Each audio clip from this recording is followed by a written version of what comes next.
Hi, Scorpio, and welcome. If you are new here, this is Tree Cat Tarot, and I am Tree Cat. I do monthly zodiac reads for the upcoming month for every single sign of the zodiac. And I also do pick a card readings occasionally. I want to become more consistent with that. But that aside, welcome. So, if you're a Scorpio, sun, moon, or rising, this is where you need to be. We are going to use the Rainbow Moon deck by Samantha West, and we are going to get an overview of your month of March, as well as look at the oracle cards I already picked for you. And then we're going to go ahead and take a look at your love and relationships, career and finances, and health and spirituality. So, without further ado, let's go ahead and get started. All right, we have the Eight of Crystals out here for you. Oh my God. We have Divine in reverse. That is the High Priestess. We have Rooted in reverse. That is the Hierophant. We have the Chancellor of Cups also in the reverse. And the Six of Wands in the reverse. You have so many reversals. Okay, let's go ahead and get into it. So, you've been in an energy for a very long time of perfectionism and expecting a lot of great things of yourself, which one always should. Scorpio is known as being a very ambitious and driven sign, and that applies whether you are sun, moon, rising, right? So you've been in a strong energy of perfectionism, wanting every single thing you do, wanting to give 100% of yourself to every single thing you do. However, the problem is that over time, we get burnout to come to us much quicker because realistically, you can't give 100% of yourself to every single thing. Not actually. Um, so that has kind of led you. So with the High Priestess in the reverse, it's when our intuition is trying to tell us something and we're not listening. It's whispering, whispering, whispering, and we're pushing it to the point of it's beginning to scream. Okay? Your intuition's been screaming to you, so in the month of March, you're going to be challenged by finding yourself doing things in a way that you are not used to. Doing things against what is familiar to you, what is traditional to you. Um, and I do feel like Scorpio, even though it's not one of the traits typically attributed to Scorpio, I do think they're kind of traditional in their own way. Scorpios do tend to like to do things the way that is familiar to them because they're about safety and security, right? They're about what makes them feel secure within themselves more than anything else. So they don't really like to venture too far outside of what's their norm. But you're going to find in March that it's going to be something that you're running into quite a bit. Um, So if you've been striving for perfectionism in every single thing you do, you might find that you're burnt out or you're getting sick or you're exhausted. So now you are doing a lot less than what you were doing before. Or you're finding that your time management is just getting out of hand. So now instead of giving 100% of yourself to everything you're doing, you're giving 30% of yourself to everything that you're doing, which honestly, some things will be totally fine if you only give 30% of yourself to something. You don't have to give 100% when you do the dishes, for example. You should give 95 or 80 when you do the dishes. Like they do need to be clean. They do need to like have everything off of them. Um but like if that white dish isn't quite white anymore, Scorpio, you don't have to boil it in bleach. Okay? Like it doesn't have to be exactly white again. If a dish gets cracked or chipped, as long as it's still functional and it's not going to hurt anybody, you don't absolutely have to repair it. Um, so finding yourself going against what you've been doing is definitely a theme in March. By the end of March, something that you've been going for and going towards, you are going to experience a loss in something in March.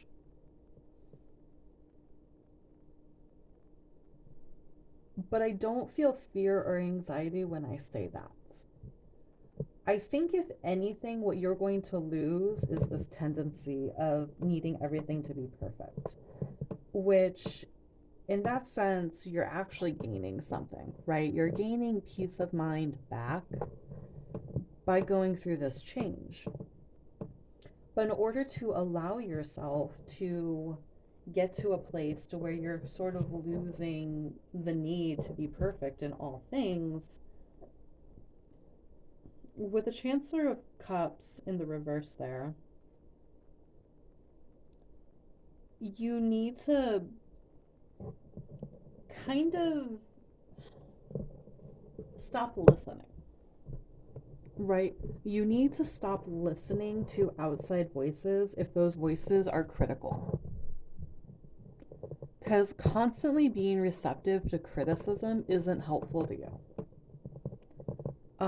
I feel like maybe the thing that is coming up most here is I'm feeling like a family scenario is where you're going to be really challenged. Like, if you've been expected to help in some way that you are not used to, and you're doing it because it's family and you're trying to be perfect in all of it, but you're going to find that you need to put some of that responsibility back on other people again.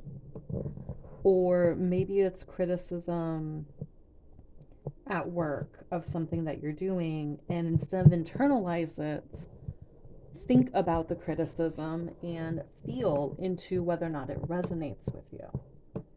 Um, just because someone is our boss or our parent does not automatically make them right. The real mark of a Scorpio is being in your own power, knowing that your power lies within you and that truly no one can take it away from you. So I feel like you're going to ultimately get back to that, but it's going to take some time. It's going to be highly uncomfortable. Um, I didn't do numbers and signs yet. So for numbers, we have 2 and 5. And then for signs, the divine is related to Pisces and Taurus. And then rooted is also Taurus energy. So you might want to look at where Taurus is located in your chart. It's in fact your opposite. So maybe you have a lot of traits that you have pushed into the shadow because you've been told your entire life, or maybe told during a very difficult part of your life that's a bad trait to have. Maybe you will be finding yourself pulling some of that out of the shadows and reintegrating it um into yourself, into your psychology and your spiritual body. If you're a Scorpio rising, Taurus is most likely going to be in your seventh house. That's only if you use a whole house system. I personally do not. I personally use Placidus. But yeah, definitely look at the chart and your chart and see where you have Taurus. That might be an area in particular where this change is going to be concentrated. Astro theme is my favorite place to go to look at natal charts. You do need your time of birth though to get your houses. You need that. So that being said, let's go ahead and move on over to your oracle cards. We have card number 18, dog. We have card number 34, proper rest helps me feel and look my best. We have coriander with immortality. We have arnica with recovery. And we have card number 2, inner trust. So 2 is coming up quite a bit. So March 2nd could be important at this time. Um, yeah, that's the only repeat right now. Let's see what else. So recovery and rest both popping up. Yeah, this is definitely going to be a month where if you aren't reaching a point of burnout and exhaustion yet, I mean, if you reach burnout and exhaustion, life is going to make you sit the fuck down anyway. But if you're not reaching that point yet, you need to go ahead and allow yourself time to rest before you get there. When this card pops up, it tends to make me want to tell people that you need to get 9 hours of sleep at this time. Or I know some people where like that's not humanly possible for them. Figure out the maximum sleep that's humanly possible for you and aim for that every single day, at least for this month. And another thing you can do too, if you have a hard time getting a lot of rest or staying in bed, like say, so I actually went through a period of time myself in February where I was needing to get more rest. I was tired all the time, and I found myself taking naps, which I hadn't taken naps in years unless I was sick. And I was challenging myself to go ahead and get 9 hours of sleep as much as possible, which was something that I really thought I couldn't do. Um, so, what I would do is I would aim for the 9 hours. And if I couldn't sleep the entire time, then what I would do is I would just make myself lay there and just listen with my eyes closed and listen to relaxing music. Because even though that's not quite as good as sleep, it's something. Okay. 7.5 hours or 6 hours of actual sleep combined with an hour and a half to 3 hours of just resting time, it's still going to give your body a little boost. It's still going to give your mind a boost. Um, and just to like here, looking at her, she looks tired. She looks so freaking tired. Also, Levitate by Jairus Johnson is kind of stuck in my head right now. And yeah, that song is about like literally like just smoking and listening to music and letting yourself relax. Doing something that blisses you the fuck out. It makes you feel like you are floating. Something super relaxing like that. The other thing when I looked at her is she's kind of reminding me of Mary Magdalene. And it made me think of the song Mary Magdalene by FKA Twigs, which is a great song. Um, she was someone that, depending on your personal view of Christianity and your relationship to the religion, there's a lot of theories that um, she wasn't actually. Now, don't come at me if you don't believe this. I'm just talking about some theories, some anthropological theories, okay? I don't know. I wasn't there, and neither were you. But there's some theories that she wasn't actually a prostitute or a whore, which I wouldn't shame her either way, anyhow. But she was actually another apostle, but after Jesus had gone to the cross, her um, role had been erased by the other ones because she was a woman. And they had a large issue with a woman having the same place as the other 12. So I'm thinking of that and how, like, just how women were kind of viewed and treated at that time like they were second. If you have something in your life where you feel like you are being treated like you are second class, that's a good signal that that's a place where you don't need to be pouring a bunch of your energy. That's the first area of your life in which you can take a humongous step back. With immortality here, I find it interesting that immortality is coming out with recovery. Um, it almost makes me think of how like vampires sleep throughout the day, and then like some of the really, really old ones will like sleep for centuries or whatever, but like they're immortal. Like, what do they really actually need to sleep for? Um,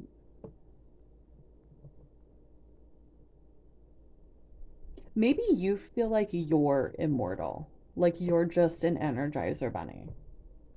And really, in order to have your longevity as long as possible, to have your youth and your energy as long as possible, you do need to give yourself the grace to rest. You do need to give yourself permission to do that. Moving over here to the fairy tale card, the dog. I automatically think of loyalty, best friend. This particular card is related to a scenario in the book. These are all from fairy tales. I don't remember the name of this one in particular, but the dog is like best friends to the elephant in the background here. But the elephant's other friends don't like the dog. And so they convince the elephant to basically disown the dog and not be their friend anymore. And at some point, like they do disown the dog, but when they decide they want to be friends with the dog again, when they decide that what they did was a crappy thing, the dog is still super loyal to them and is all too happy to be their friend again. So there might be some people in your life that maybe you were not quite as loyal to as you could have been, or you weren't quite as good to as you could have been. If that is the case, that's the spirit telling you that if you try and reach out to that person again to make amends, they will welcome you back with open arms, that there's not going to be any resistance there. Um, if on the other side of that, there's people that you feel like have not been as loyal to you as they could have been, as long as they didn't do anything like super, super shitty, um, work on forgiving that person. That could be causing a blockage if if you haven't forgiven that person yet. I'm going to go ahead and move over to the book for the inner trust card, just because this oracle is super new to me and I haven't familiarized myself with most of the cards yet. I've been doing actually all of my familiarizing while I'm doing these readings. Okay. Oh, good. Yours is a shorter read. Very good. Most of these are like 3 to 4 pages long, and my throat hurts so much after I read them. Let's get a sip of water.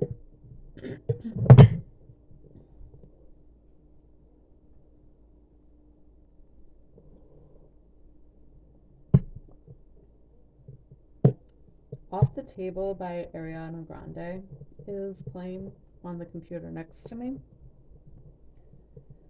So that could be a song that's relevant at this time. Wondering about like someone wondering about their ability to heal from love not working out the way that it needs to. I haven't seen anything yet that can truly apply to it, but if it resonates, then take it. If it doesn't, you don't need to take it. Okay, inner trust.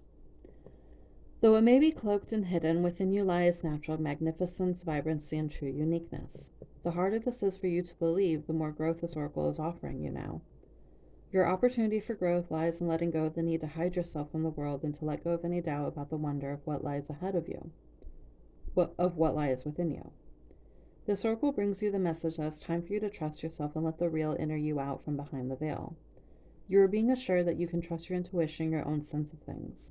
Sometimes what you sense will be love, and you will open your heart and move easily towards the source of that love, be it in the form of another person, a new career path, a project which you care deeply about and want to pursue, or a spiritual or creative practice that you are keen to explore. Sometimes what you sense will be more challenging than this and will ask something different of you. It may be that you sense fear and sabotage lurking within someone's intentions or in the situations around you. This oracle asks you to trust yourself to find the most authentic and self-loving way to deal with that. Perhaps you have drawn this card because you are not unnecessarily holding yourself back out of fear or a lack of belief in your ability to support and care for yourself, or in the importance of your need for self-expression in your relationships. The Oracle of Inner Trust comes to you with this guidance. You know what you are doing. You have enough wisdom and intuition to be able to place yourself more fully in the world, to take steps to unhide yourself, even if you feel you have no clue about what is happening at a broader level in your life. Even if you can't quite see the whole picture of what is taking place within you or around you, you still have all the wisdom and intuitive ability you need to take one step at a time and navigate your way through absolutely anything that life brings to your door. If you have been thinking about taking a leap of faith and doing things differently, whether in your personal life or your creative work, then this oracle brings a particular message to trust your instincts and go for it. This oracle comes at a time when the patterns of your life are shifting. You can take advantage of this shift and leap into an entirely new level of consciousness and experience. This is not a time for self-doubt or playing small. It is a time to get in touch with the courage, boldness, and daredevil within, and to take that step, big or small, into the future that is beckoning you forward. You have the wings to fly. Sometimes we don't realize it until we leap over the edge of what we have known and begin to soar into a new life. Healing process. Place your hands on your heart and say out loud or think very clearly, I trust in the love in my heart. I trust in the love of my heart. Place your hands on your stomach and say aloud or think very clearly, I trust in my instincts.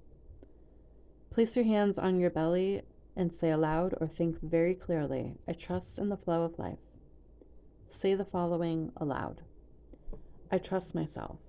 I trust in my higher self. I trust in life. When I don't know, my higher self does know. I am guided by the wise voice of my higher self within my heart. I trust myself and I allow myself to be guided in all things by the wise instinctive knowing within. I am not afraid to be seen. I unveil myself from my hiding places, and step by step I show myself with all my unique beauty to the world. I am seen and I am received with love by myself and by others. I am worthy. Alrighty. So yeah, more of trusting yourself, more of trusting into your intuition and what your inner voice has to say rather than what other voices have to say.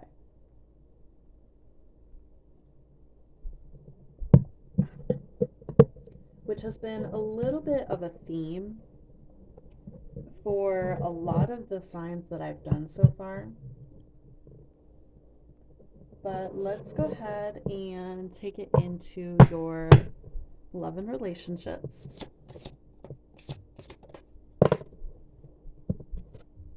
Okay, we have the Fool, card number 0, Aquarius energy.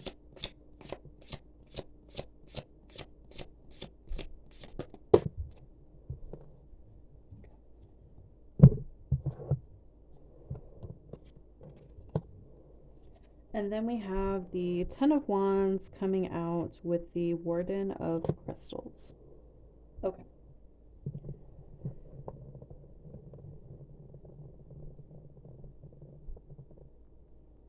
So this is a really interesting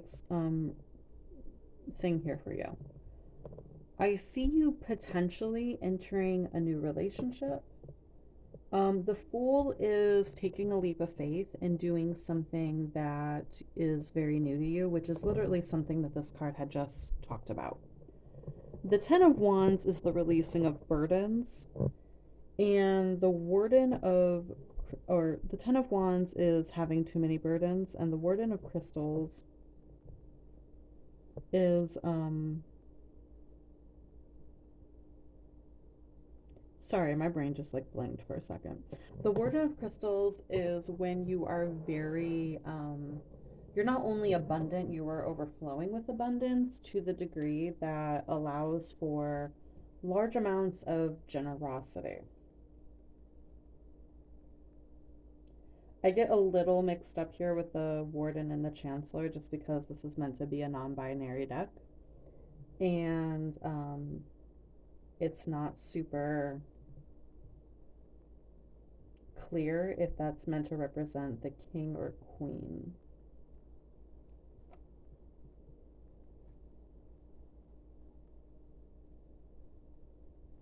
Okay, it's basically the King of Pentacles. Very good.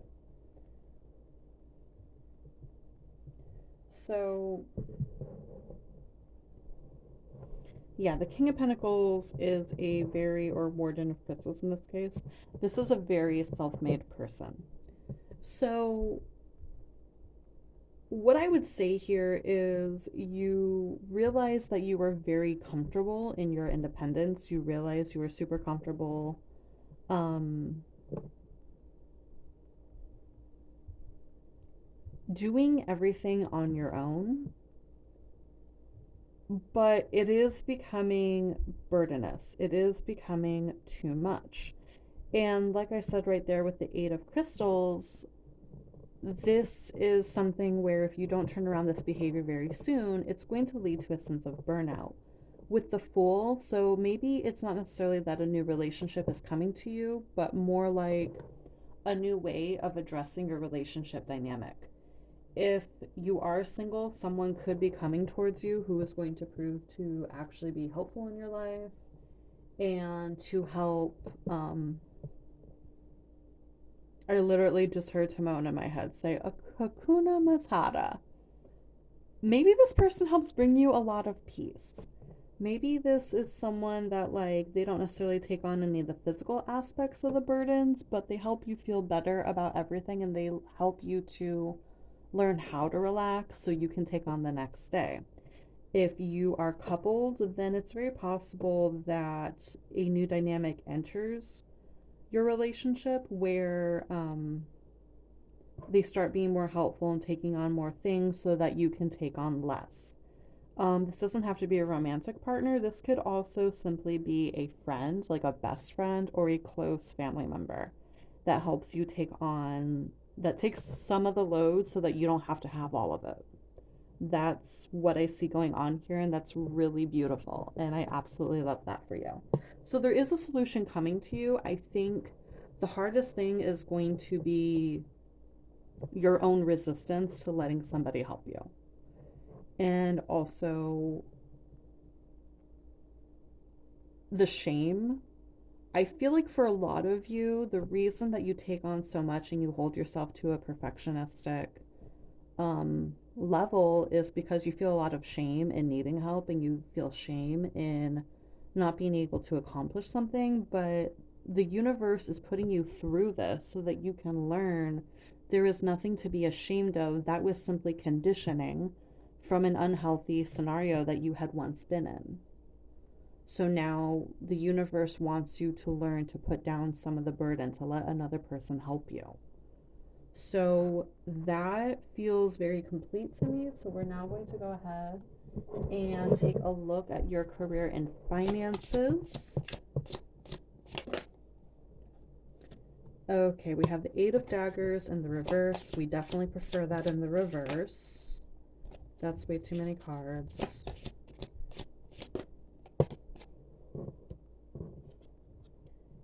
And we have the Two of Wands. Very good. Okay. So this theme of you learning to not be your own worst enemy, it's also continuing into your career and finances. This could be something that you're learning in all of your aspects of life. With the Eight of Daggers in the reverse, you're realizing that you're kind of being your own worst enemy, and you're realizing that you're not as trapped as you think you are. You have an issue, but you now see where you can solve it. I see you being ready to fix something in your career, in your finances, maybe even in your studies.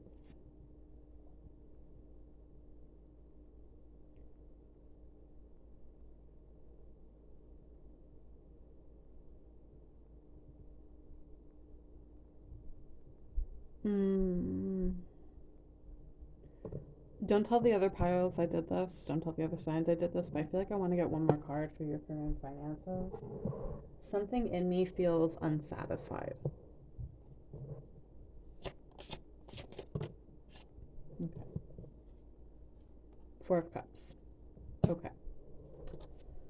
All right, so some of you might be feeling bored or distracted with your current line of work and or your studies, and you've been feeling really trapped by it, maybe thinking that you can't give up the financial aspect of it, maybe thinking you need to keep it for the benefits, but you're actually going to be stepping out of whatever is wrong here. It's no longer something that lights you up. It's no longer something that makes you feel passionate.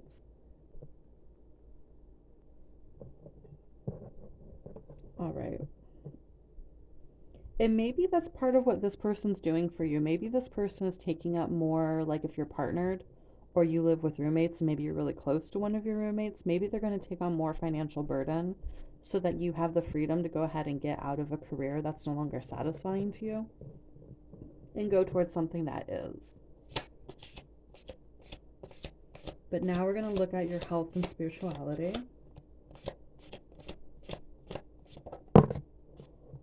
Okay.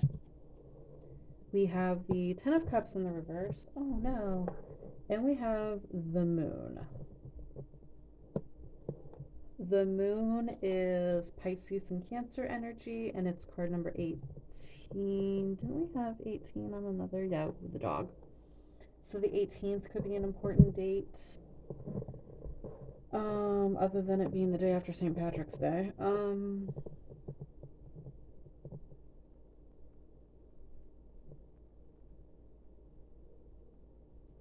Light as a Feather by Nora Jones is coming to mind.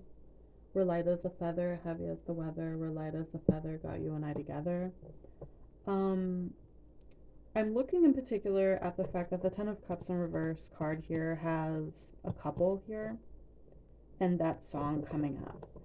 You're not terribly happy with what's going on in the month of March. I'm not going to lie to you. You're really not terribly happy about it, but you do have someone who's going to be at your side this whole time. Whatever you're going through in March, Scorpio, you don't have to go through it alone. And I think that's the thing that's going to really instill in you that you don't have to be perfect and you don't have to take on everything by yourself. It's the fact that someone is willing to be there with you through every single thing. With the Moon here, I feel like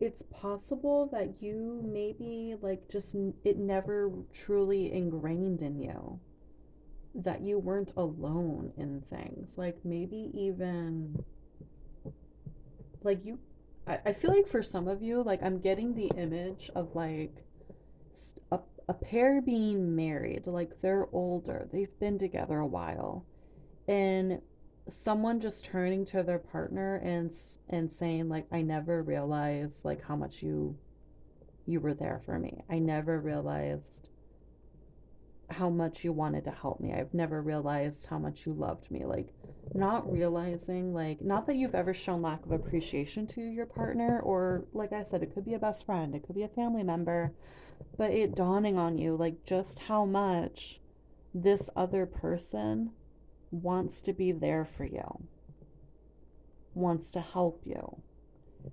That is what I'm getting very strongly in your health and spirituality section. I'm also thinking about like with these cups upside down here, a couple of you, maybe if you have an issue with drinking, you might be quitting drinking. And that actually that's a little bit supportive, having a Pisces symbol over here. The moon being symbolized by Pisces because Pisces is kind of about escapism. Um, On the other side of that, for this month, go ahead and watch out for escapist tendencies. Like, don't let yourself fall into that. Um,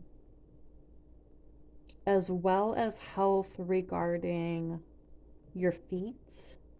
Make sure your feet are secure and protected, that you have good footwear at this time, and that you're watching where you're walking. And with Cancer, I want to say, and I'm not trying to scare anyone here. I'm absolutely not trying to scare anyone. I'm just going with what I'm getting. If you've been wondering whether or not you should be getting a breast exam, go get one. Go ahead and get one. Um, But yeah. So, and if that doesn't resonate for you, like, don't take it. Don't let it freak you out if it doesn't resonate. Okay, don't make it fit. But that is all I have for you at this time, Scorpio. Thank you for letting me read your cards. Um, Go ahead and click on over to the other videos as you see fit. Make sure to check out your sun, moon, and your rising just so you can get the most complete look at what March is going to hold for you. And I also have my schedule. If you want to schedule a reading with me, I have the link for that in the description box below. But if not, I'm just happy to have this little energy exchange right here. I love doing these readings. And I will see you again soon. Be good, be safe, and love and light to you. Bye.